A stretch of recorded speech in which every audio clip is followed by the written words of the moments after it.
Welcome in, everyone.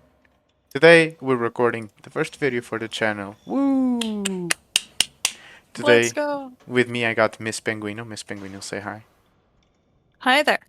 Um, the objective for today is very simple. We're going to overanalyze one of the games we played. That's it. First of all, I'm recording this little intro before we go into the game review section, just to show you what we're playing with here, because I think it's relevant to play around the cards you have in the deck. This is a shell of a good Orzhov lifegain deck, except instead of the skeleton, we have plastic pieces glued together. This deck comes from a challenge that we're doing on stream, which you should go follow, by the way, at Twitch TV, the Pixel Nomad X. We're doing a challenge where I'm trying to push a free-to-play account, a new free-to-play account, as far as possible. Currently, I think we ended the stream today at Platinum 1, so we're really close to Diamond, and honestly, I'm a little bit hungry for Mythic, if I'm gonna be honest, but let's see if it's possible or not. On to the video. The shell itself is very simple. We have 4 Ruin Lurker Bats, 4 Interland Sanctifiers here on the 1-drop slot, as you can see. Our biggest payoffs are the Channeler, the Pridemates, the Amalia, the Halia, and the Innocence not really. Besides that, we have some card draw engines in the Enduring Innocence. Oh, sorry, the Cat Collector. I don't know if anyone knows this card, but this card is phenomenal. I don't think it's a good card, but I think it's a great card, if you know what I mean. We got a little bit of card draw in Halia, which is a payoff, as well as an enabler. She does everything in this deck. And we got 2 Enduring Innocence because it works as an enabler, because it gains his life with a lifelink, because it's hard to remove for our opponent, because it draws cards with most of our deck. Additionally, we got the Starscape Clerics as a payoff, quote-unquote. It's a way to kill our opponents.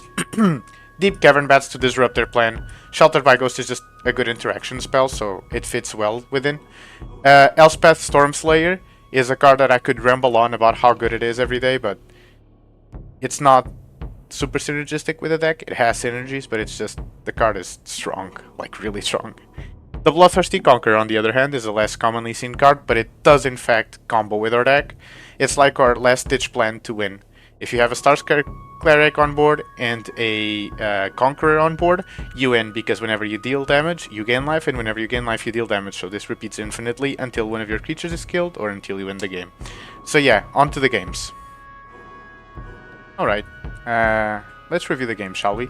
This is a game I chose from today where I feel, I don't remember if I lost or if I won, but I remember there was a lot of choices, and I was very unsure at the time if I made the right choices or not. Today the objective is to use the power of hindsight to maybe figure out if we made those right choices or not. So the first big choice that always comes up is opening hand. Let's see what we got for our opening hand. Okay. Honestly, I believe this is a perfectly serviceable hand. I don't see why we would ever mulligan that, unless we were playing against an aggressive deck. At this point, it's still completely possible that we're playing against some kind of aggro deck. Okay, Leyline Weaver. Let me stop here for a second. This is where the game begins. When you look at Leyline Weaver here, I don't think it tells us anything. A few of the choices that we have here. We could either play Amalia or we could play the Deep Cavern Bat. I'm 99% sure that playing the Deep Cavern Bat first here is always the correct choice. The reason is that it sets us up for future turns by stealing cards from his hand, or it just, the lifelink on the bat enables our game plan, like I explained in the intro. I imagine that's what I'm going to do next. As you might imagine, yes, I played this game, but I don't fully remember what happened. Okay, there's a choice here.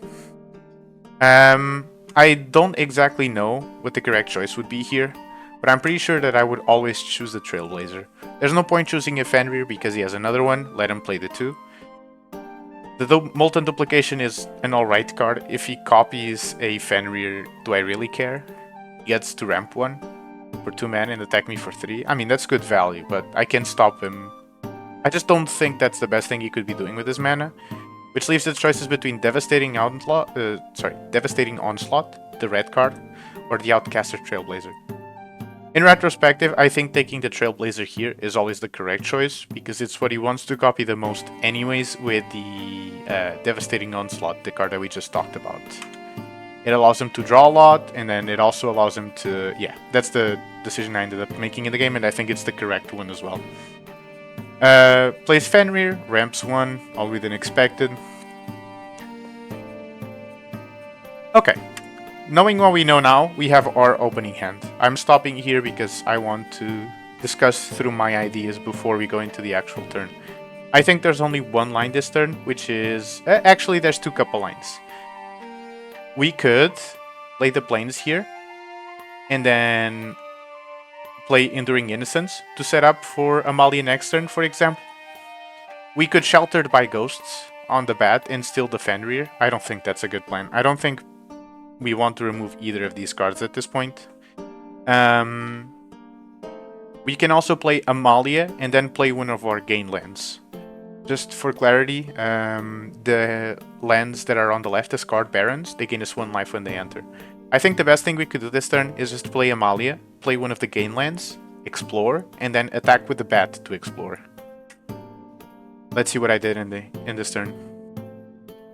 I'm probably thinking about what to do as well on stream. And yeah, I think I end up sticking with a plan that I just settled on now as well. I think the Enduring Innocence... oh, I decided to do something else. I played the Innocence here. That's quite curious. I guess the fact that I can draw off the Amalia next turn is pretty good.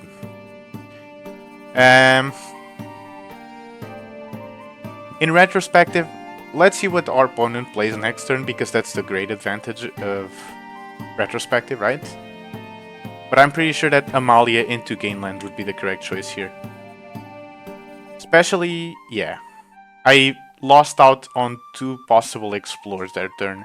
So our Amalia now could be a 4-4, or we could have it on 2 cards. Let's go.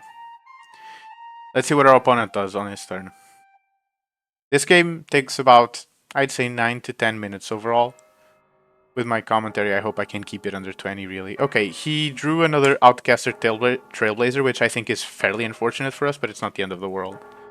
Here, we can either jump block the summon Fenrir, or we can choose to let it through. I don't think we ever block the Fenrir. We don't care. Okay, never mind, my opponent decided not to attack. Okay, how do we want to play this next turn? I think we play Amalia, and then play a Gainland, right? Okay, does Past Me agree with me? Amalia and the Gainland.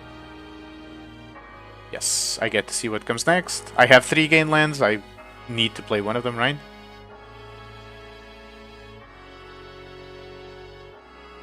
Another cute idea that we have here is we can't attack with the Deep Cavern Bat. The Leyline Weaver, the 2-mana 2-2 that he played, that I'm hovering currently, has reach. It can block it. An interesting idea that we have here is we can attack with the Enduring Innocence. Why? Because the Enduring Innocence is a pain in the ass to block. If he blocks, he will not get to draw with the Summon Fenrir. So if he decides to block with a Fenrir, he doesn't block. He doesn't get to draw next turn with a Fenrir. And the Enduring Innocence effectively denied him a card while I still have him active for future turns. He could block with a Leyline Weaver, which allows me to attack with Deep Cavern Bat in future turns. And in all of these options where I attack with the Enduring Innocence, I get the advantage of Amalia exploring once. Let's see what I settle on. Oh, I agree. Yeah, I think this is a good attack, and in retrospective, I agree with it. I explore here, I get a land, all good. I place card Barons tapped. Please, we don't need to think this much for this decision, Past Me. I'm looking what he has in hand. Yeah, there's nothing much we can do this turn. We could play we could shock ourselves here to prevent a card. Oh no! Oh, professional. It's fine. It's fine. We'll get back to it. Okay, we attack here. Yeah, this is exactly where we were. We could also technically play the shock land and shock ourselves to Sheltered by Ghosts the Fenrir to prevent the draw, or the Leyline Weaver to set up next turn. But I just don't think those are good plays. Let's see what I decide to do. Okay. I just played the Gainland here. Perfectly fine. Okay. My opponent plays an Outcast Trailblazer, and I assume the next thing he's going to do is copy it. or play a Fenrir. It's either or. I mean, he could have other cards in hand, but we're playing against a known deck. Okay, so he does decide to go for that. He gets to draw a bunch of cards, so 2 plus each one seeing each other. Very good. And gains 2 mana.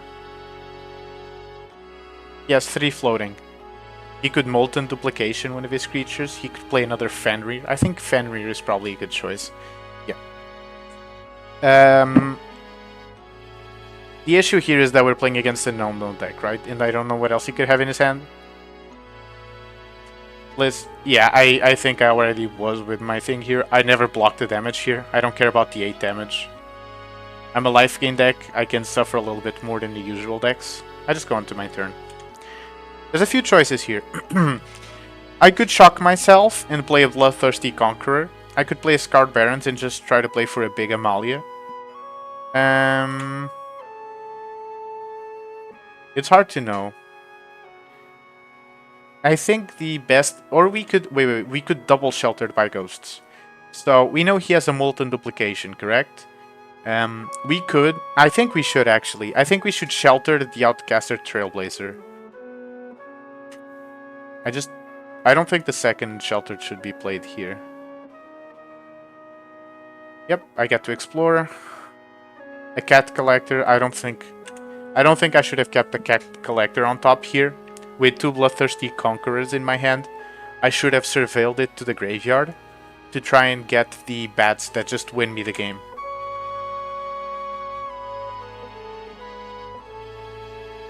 Alright, I have this attack again, yes. We're in the same position. What's he going to be, opponent? I think it's a hard position for him to be in, I'm going to be honest. He takes it, I gain. I should really scry it to the bottom. Oh, sorry, to the graveyard here. I'm losing opportunities of finding my combo piece and just winning. And the Cat Collector will not be that transformative for our game. Let's see where our opponent plays. We know Molten Duplication, but with this much mana, I fear... Okay, a Frenzied Baloth. That's fine. Leyline Weaver, another creature with reach. And he plots a Cunning Coyote. A red in the colorless mana. You can plot it for the same price. It's a 2/2 with haste Coyote creature that says whenever this creature enters, another target creature you control gets +1/+1 and gains haste until end of turn. I think the Cunning Coyote is actually a really good card. I've never seen it before. Alright, this Cat Collector should have been the combo piece. Unfortunately, I lazied out. This turn, I'm gonna be honest. I think...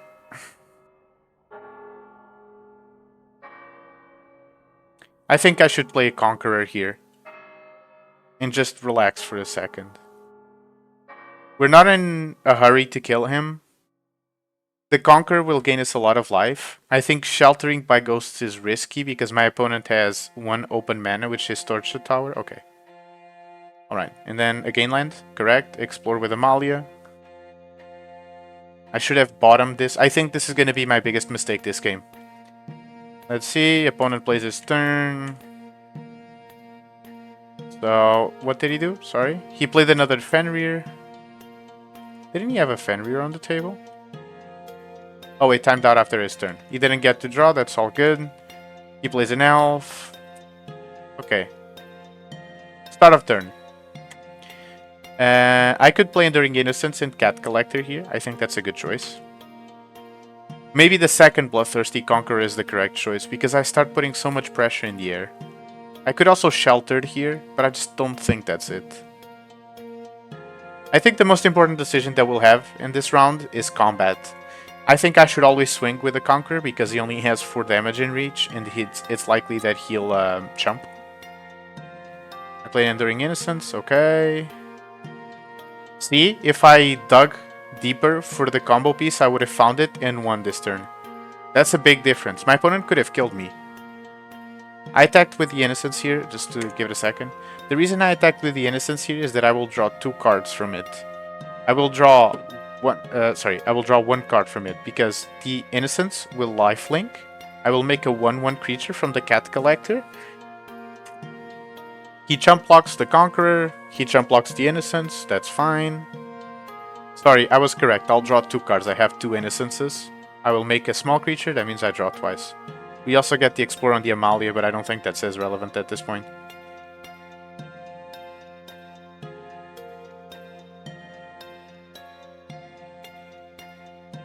Okay, Leyline Weaver. Absolutely.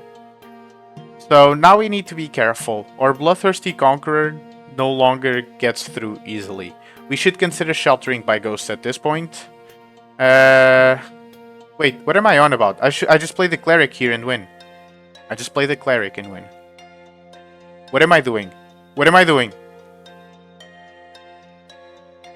Uh-oh. Ladies and gentlemen, oh my